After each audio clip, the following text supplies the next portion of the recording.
All righty. I think of the last position group that we were going to talk about today, Bob, would you had running backs? I had running back. Yeah. And I'm going to preface my comments with stuff that you've heard from other guys tonight, and that is I don't see a running back in the first or second round. I'm not sure I see a running back in the draft. Maybe. I see the possibility for the team thinking they need a running back, but I don't know. We talked a lot during podcasts during the season about maybe picking up a guy in the offseason that was something of an Antonio Gibson clone, right? We need that second guy in Antonio Gibson's mold, size-wise, speed-wise, that can do a lot of the same things he can because, again, Gibson's one of those guys that's a great talent, but he can't stay healthy. It seems like he misses. Yeah, well, we're going to talk about that a little bit too. Because if we draft a running back, and if we draft a running back high, I don't think we will, but if we were to draft a running back high, I think that's a signal that they're tired of Gibson putting the rock on the turf. And I think that's the only reason you look at replacing him at this point in time is because you're tired of the fumbleitis. But I'm not sure that that's the way Rivera works. I think Rivera would rather have the coaches work with Gibson significantly in the offseason to work on fixing that part of his game. Let's face it, the guy's still only 2 years into a career. Even for a running back, that's not elderly yet, right? Granted, running backs have a shorter shelf life than almost any other position in the NFL, but still, he should be good for a number of years yet. So I looked at this from the perspective of we were more than likely, if we were going to draft a running back, it was going to be in that fourth or that sixth round position, right? We don't have a fifth round pick. We don't have a third round pick. Ideally, in my world, we either take London with that 11th pick or we draft back and we pick up third and fifth round picks that we don't have today in that draft back option. But before I talk about the guys that I looked at for fourth and sixth, I find it interesting that the Redskins have met with 3 running backs so far out of this rookie class. And They are rated 1, 2, and 3 in this class. Breece Hall, Isaiah Spiller, and Kenneth Walker III.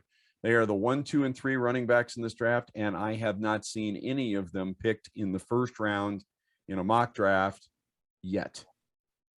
So all 3 of these guys could be available in the second when we pick at, 42 or 47? 47 now. 7. Used to be 42. Now it's 47. All 3 of these guys could potentially be available. In fact, I looked at a draft today where the very first running back off the board was Breece Hall out of Iowa State, and he went number 52. So it's possible we're looking at loading up on playmakers with picks 1 and 2. That's absolutely possible. Although frankly, I think it's criminal if we don't spend one of those on a middle linebacker. But anyway, we'll talk about that later, like next week. And we'll let Mark have the whole evening to talk because we know he can. Careful. So guys that I'm looking at in that fourth and sixth round, I immediately limited all of the players that I looked at to guys that kind of fit that same physical mold. Antonio Gibson's 6'2", 220. The lightest guy I looked at was 210, although I've seen his weight at like 3 different weights. I settled on the lighter weight, but I have seen him listed at 220 a couple of different places. So let's start at the bottom of the list. And the last guy that I looked at was Zamir White, and he will probably be available at 6. He's out of Georgia. He's 6 feet, 215, ran a 440. He's a very traditional power back. The guy excels between the tackles. He's great at taking that ball between the guard and the tackle and heading straight for the sideline with it. And if he gets to the sideline, the dude's gone. He's got straight line speed like a wide receiver. And in the highlight clips, you watch him time after time get to the outside by starting but inside the tackle and then bouncing it back outside after he clears the line of scrimmage and just running away from DBs. Here's the real, the dig with him. He tore his right ACL in 2017 as a freshman, and he tore his left ACL in 2018 as a sophomore and ended up redshirting his sophomore season. That second ACL tear was like the second day of summer camp before the season even started. So the good news is that he's out of ACLs to tear, man. We're going. Well, that's the thing. You know, funny as it is, I mean, he had 2 horrible injuries in back-to-back years. He came back in 2019 healthy, and he's been completely healthy ever since. He's had no significant medical problems. The guy accelerates really quick in the backfield, hits the hole fast. He would make a great zone back, one cut, make a decision, go kind of guy.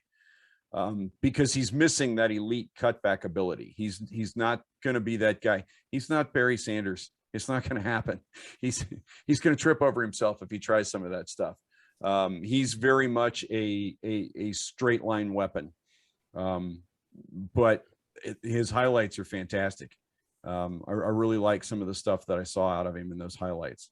The next guy that I looked at, and I'm working towards the top of the list at this point, Hassan Haskins out of Michigan. The other thing I did was I stayed in big conferences. I didn't look at guys that came from smaller conferences. I wanted guys that had actually played against dudes that are going to play on Sunday this year, next year, the year after. Hassan Haskins out of Michigan. He's 6'1", 220, runs a 4.58, which sounds slow. He doesn't look that slow on tape to me.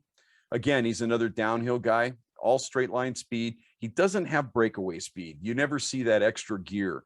But amazingly enough, in the highlight packages I watched, you don't find many guys catching him from behind either. The thing that sets him apart on this list is he actually has decent hands. He might be able to do some of the things that Gibson and McKissick can do. Granted, I don't feel like we use Gibson enough in the passing game, but when we do, he's got really good hands. And if we're going to bring in another guy to potentially spell him either when he's tired or when he's hurt, it needs to be somebody that can do all the same kinds of things. And Haskins has decent hands. He also has fairly decent blocking skills already for a guy that was a lead back in college and didn't have to do much in the way of blocking, either pass protection or run blocking for anybody else in the backfield. He's capable of taking a man and doing something with him. Again, not explosive, not elusive out in the open field. It's all power. DBs have a problem bringing him down, but it's all because of his size and ability to shrug things off. Could be a decent short yardage option too. There's a lot of short yardage plays in his highlight package that looks really good. He also runs through tackles. There are any number of plays where he didn't get great blocking up front. He had guys in the backfield from the defense, and he made the first guy miss, or he ran through the first guy and then right through the line of scrimmage and was gone. So a lot of good things there, a lot of possibilities. And then the last guy, the one that really intrigues me, and I don't know, John, you may have seen him because he's at North Carolina State, Zonovan Knight. 5'11". He's listed at 210 in the last place that I looked, but I've seen him as much as 220. And again, another 4.58 guy. But I look at his YouTube highlights and I'm like, I don't understand 4.58. He doesn't look like a 4.58 guy. He's running away from people, consistently running away from people. I don't know. He just looks fast. He's a serious athletic talent. Now he's going to take some coaching. He's not quite as polished as maybe Haskins and White are at this point in his career. A little bit of coaching. His pass blocking is definitely going to be an issue if we're going to ask him to do that. He doesn't do that well.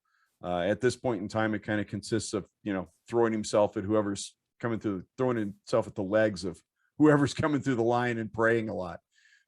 He's also not a receiver, or at least isn't known as a receiver. They didn't throw to him a lot, so it's hard to tell.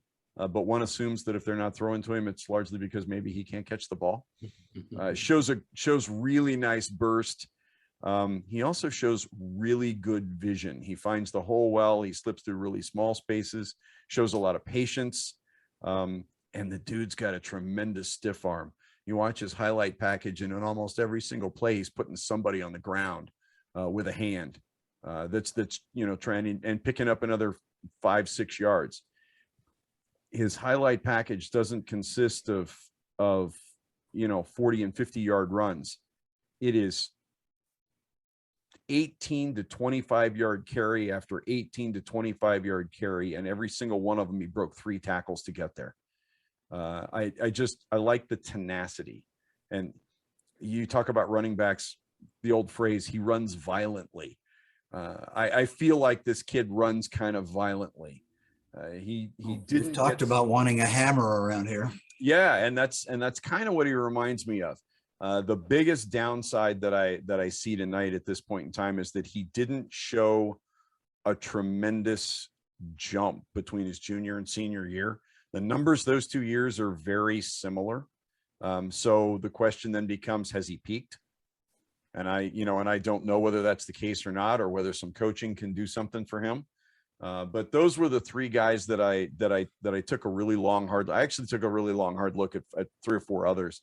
And after watching their highlight reels, I was like, I'm just not really sure about it. But these 3 guys all kind of jumped out at me. White bugs me because of the ACLs, although as John said, he's out of ACL. So, we should be okay there maybe. But one thinks that another ACL injury is the last, you know what I mean? And I don't know. I'm not real comfortable necessarily with that, but all of these guys remind me a little bit of Gibson, and they feel like guys that you could put in there and really pound the ball with, and none of them have a history of fumble problems. So one of the things I was thinking about, Bob, as you were talking is we talked about Gibbs. I guess whether or not they go after a running back, especially if they go after one like, before day 3, it probably just depends on how they really feel about Gibson and also Jarrett Patterson, who we haven't talked about. Right.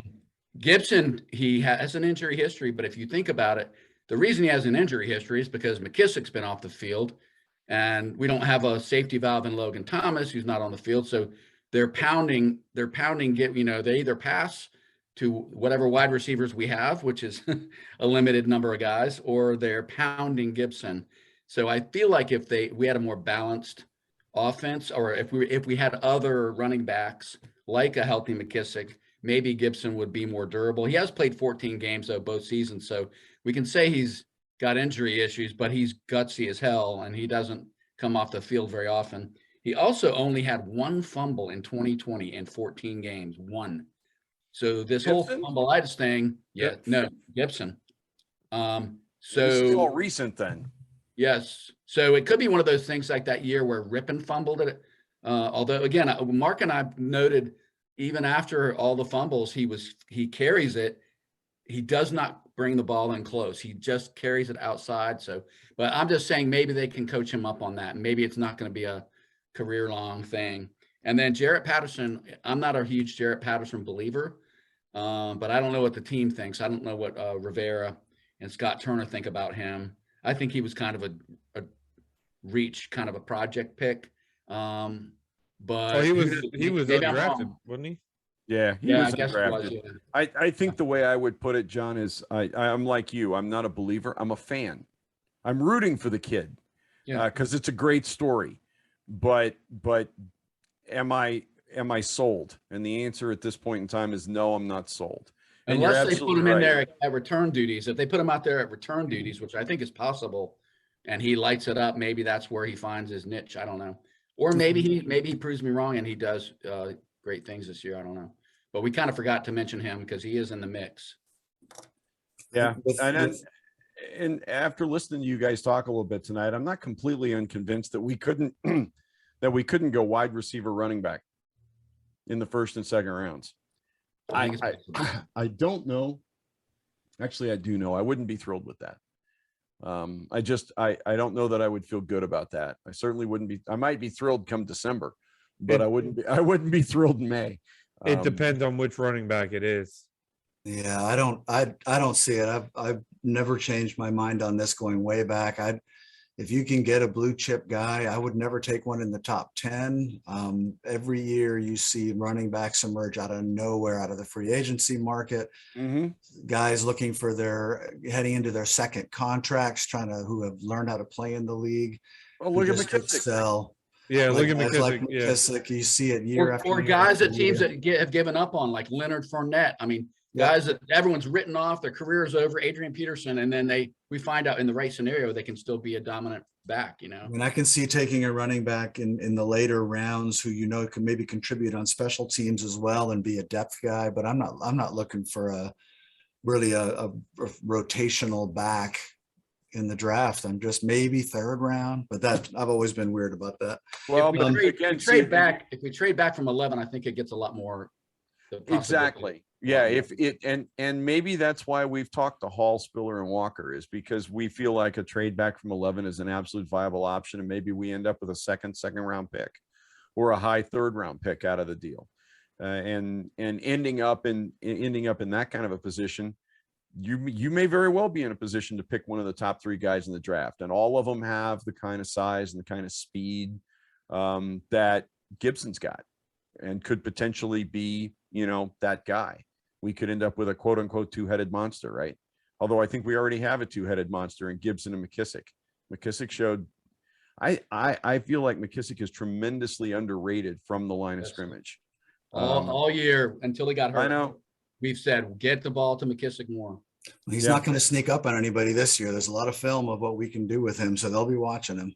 He wasn't sneaking up on anybody in the second half of last year. Yep. He's still getting it done though. And he was still getting it done. I think I'm with you guys. I don't draft a running back probably day 1 ever. Maybe the second half of day 2.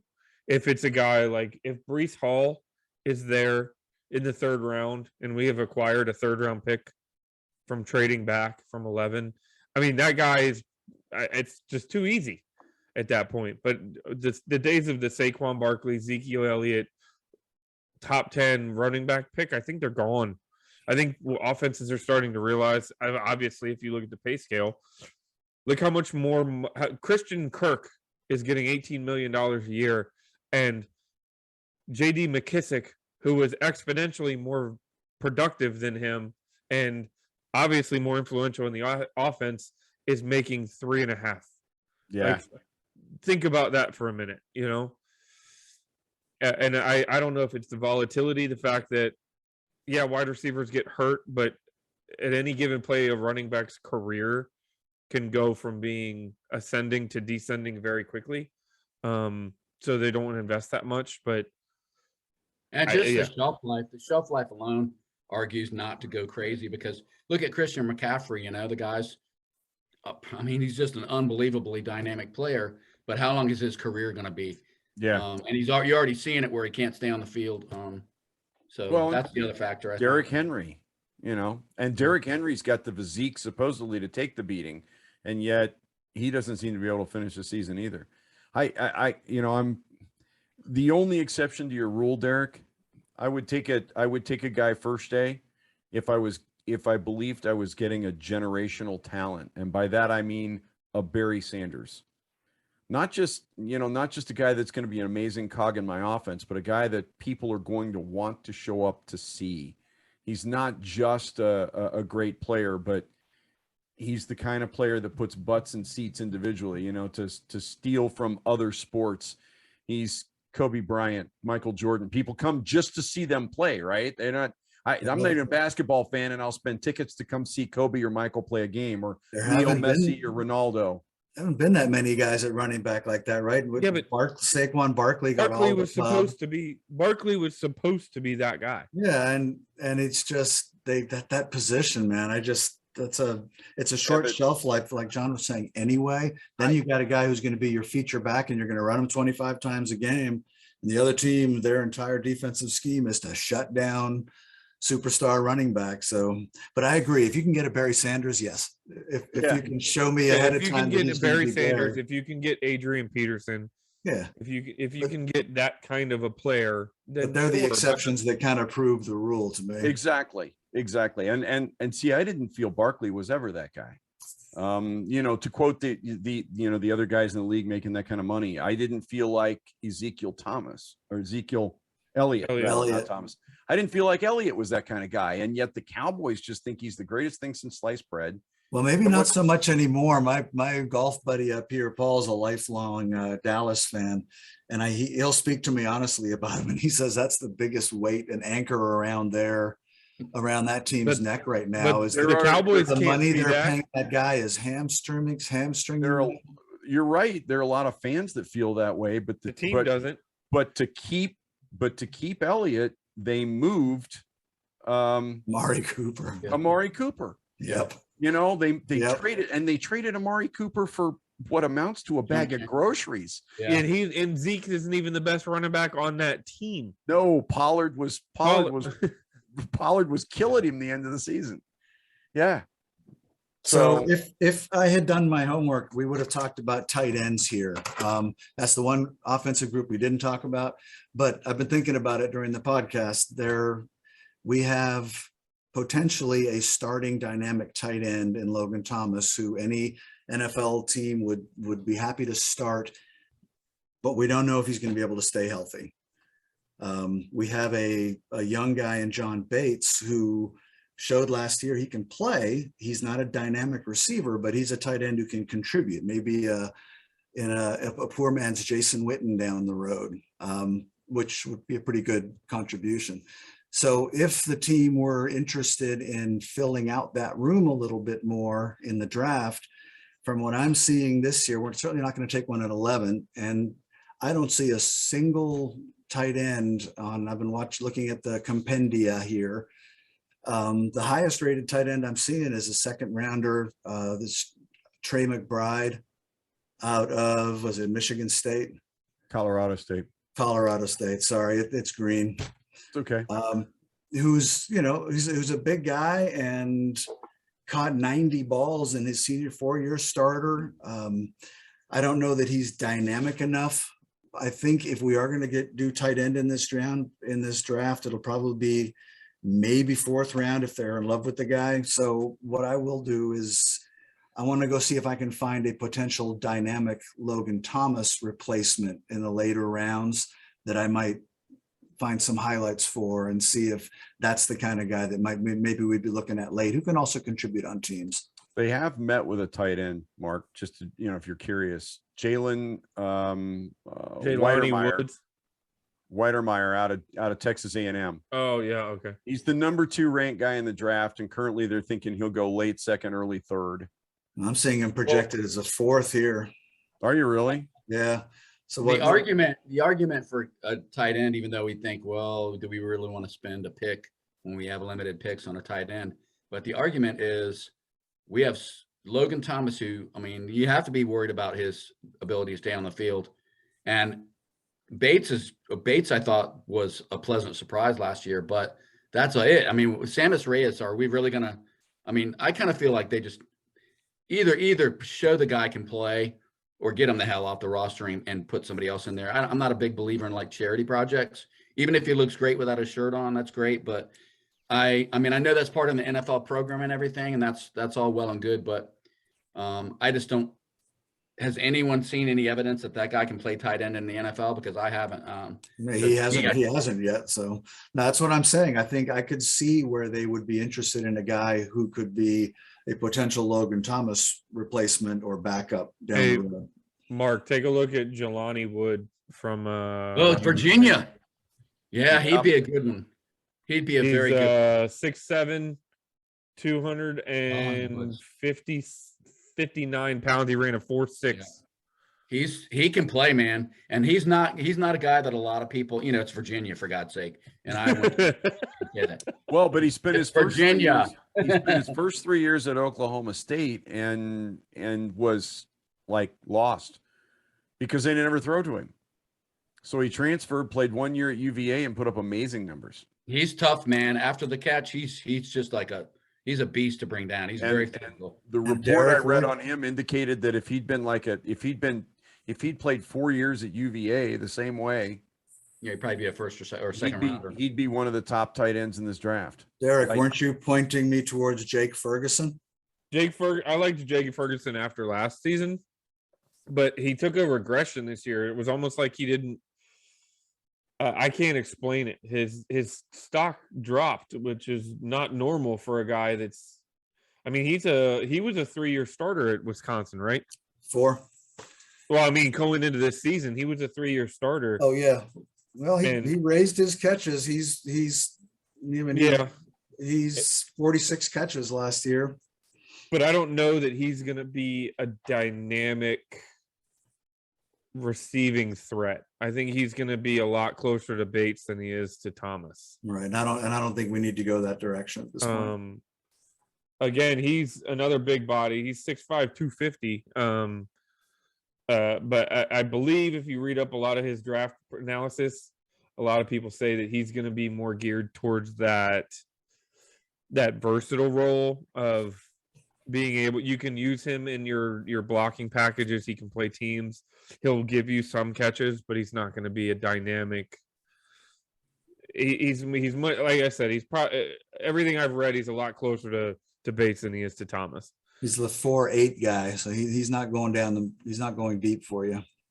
Yeah, Right. I would love Lonnie, man. If we could pull that off, that would be a definite like end of the second day pick. That would be worth it, I think. Nicely done, gents.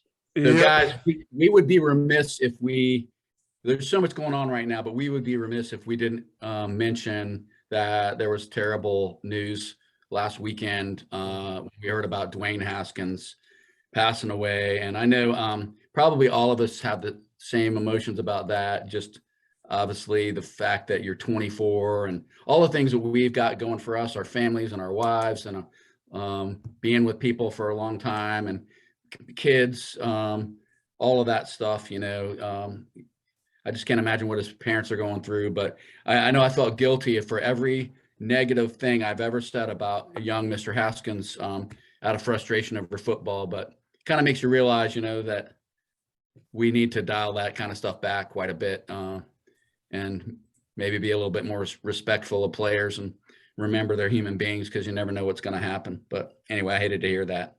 I just was so shocked when I saw that. Amen, brother. Yeah, seriously. Regardless of what you felt about him on the field, he is still a person. And I know we all did that. That happens anytime a public figure dies that we've either liked or disliked and opined about what kind of human beings they are. And then when one of them dies, particularly, at 24, my youngest child is older than Dwayne Haskins. So I think we think we know them. I think that's the thing we need to be careful of is we think we know Dwayne because he went and signed autographs, before the game was over, and we we make assumptions about that kind of thing, but we really don't know these guys. Their families and their friends and their loved ones know them, and we really don't. So we just need to. It's just something. It's human nature. We all do it, but I just hated to hear. I know we all hated to hear that, and I don't know what more you can say about that other than I hope his family's okay and is able to find some kind of peace in it. I can't imagine that. I really can't. That's like the worst possible thing you could experience. Amen, brother. All right. Well, I believe we're going to try to reconvene next week and take a look at the defensive side of the ball. We are T-minus 15 days from the NFL draft starting. Woohoo. So things are going to get interesting. And randomly, if you're listening and watching or doing whatever, we do have a little